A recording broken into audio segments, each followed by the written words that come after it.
хайра. Гэртээ бэнү. Гэртээ олъё. Бэли. За тэгээд гоншигноод байлгүй хоолыг хийж эхлэв дөө. Өнөөдрийн хоолнд анигири хийх тул барьцамтгай чанар сайн Japonica бодааг ашиглалаа.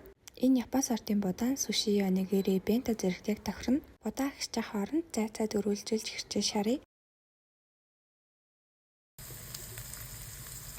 Зайцны амтлагаанд 1 халбаг сой соус, 1 халбаг бор элсэн чихэр орсон байгаа.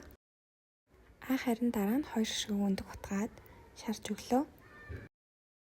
За ингэж байтал будаа маань ч ихсэн ахичглаа. Будаан дээрээ шарсан зайд шарсан өндгөө хийгээд цайтар хутгаад гурвалжийн хэлбэрт оруулж өгье. Будаан дээрээ нэмэлтээр тос хийж өгөөгүй ч гэсэн маш сайн барьцалтаад гурвалжийн хэлбэрт орж өгсөн. Уг нь ингээд анигириний дотор нь бас ингээд тунаа майонез хийж болдог. Би гэхдээ ийм маягаар хийлээ. За тэгээд далайн байцаагаа ингээд наан гэх юм уу, яан гэх юм. Ямар ч гэсэн ийм хөөрхөн болсон. Анигириний хажуугаар би төв бүү болон замагтай шүл хийсэн байгаа. Тайлбар хэсэгт линкийг нь оруулаад өгье. Дэлхийн маань үзсэнд баярлалаа.